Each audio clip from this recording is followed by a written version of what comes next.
ইসলাম মানা এর চেয়ে আরো বেশি জরুরি। রাষ্ট্রক্ষেত্রে ইসলাম মানা, রাষ্ট্র পরিচালনার ক্ষেত্রে ইসলামকে ফলো করা এর চেয়ে বেশি জরুরি।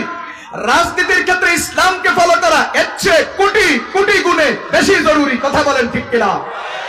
একটা মানুষের জন্মের আগে ইসলাম, জন্মের সময় ইসলাম, জন্মের পরে ইসলাম, মৃত্যু পর্যন্ত জীবনের প্রত্যেকটা ধাপে ধাপে ইসলাম, মৃত্যুর পরেও ইসলাম। আপনি যখন শিশু তখনও আপনার জন্য ইসলাম, আপনি যখন যুবক তখনও আপনার জন্য ইসলাম, আপনি যখন কিশোর তখনও আপনার জন্য ইসলাম, আপনি যখন বুড়ো তখনও আপনার জন্য ইসলাম।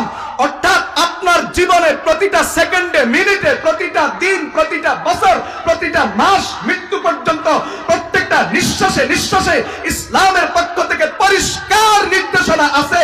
আপনি মানতে পারেন আর না পারেন, এই বিশ্বাস যদি আপনি না রাখেন, কাল্লা ওয়া রাব্বিল কাবা, আপনি কখনো ঈমানদার হতে পারবেন না। কথাগুলো কেন বলি একটু পরে বলতেছি। ইসলাম সব ক্ষেত্রে, আপনি যখন বাচ্চা শিশু তখনও ইসলাম আপনার জন্য, তখনও ইসলাম আছে। বাচ্চা হিসেবে বাচ্চার মতো করে ইসলাম আপনার জন্য আছে। আপনি যখন যুবক তখন আপনার জন্য ইসলাম আছে। আপনি যখন বুড়ো তখনও আপনার জন্য ইসলাম আছে।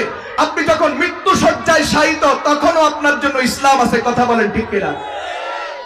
আমাদের দেশের মেজরিটি পার্সেন্ট যুবকদের মেজাজ হলো ইসলাম হলো বুড়োদের জন্য, ইসলাম হলো বাপ-দাদাদের জন্য।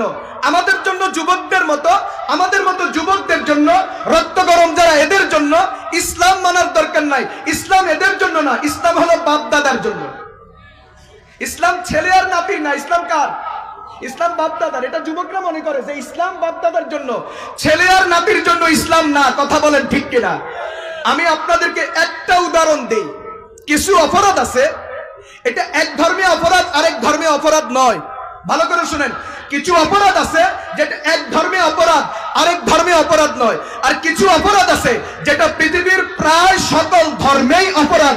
এমন এক অপরাধের কথা আমি পরে বলছি, যেই অপরাধে আজকে গোটা পৃথিবী ডুবে আছে। আমাদের বাংলাদেশেরও বহু মুসলমান যুবক এই অপরাধের মধ্যে ডুবা। আমি গত 3 বছর আগে একটা জরিপ নিয়েছি, যেই জরিপ অনুযায়ী পাওয়া যায় বাংলাদেশের 20 লাখেরও বেশি যুবক যেই অপরাধের মধ্যে ডুবে আছে, যেই অপরাধটা শুধু ইসলামের দৃষ্টিতে নয়, অন্যান্য ধর্মের দৃষ্টিতেও অপরাধ।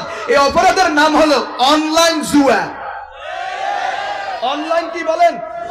যেটার এখন আধুনিক নাম, শব্দ পরিবর্তন হয়েছে, ক্যাসিনো। অনলাইন ক্যাসিনোতে আসক্ত বাংলাদেশের 20 লাখের বেশি যুবক বর্তমানে। কথা বলেন ঠিক কিনা? আমি এক সময় মনে করতাম রাত্রে 8টা 9টার পরে 10টা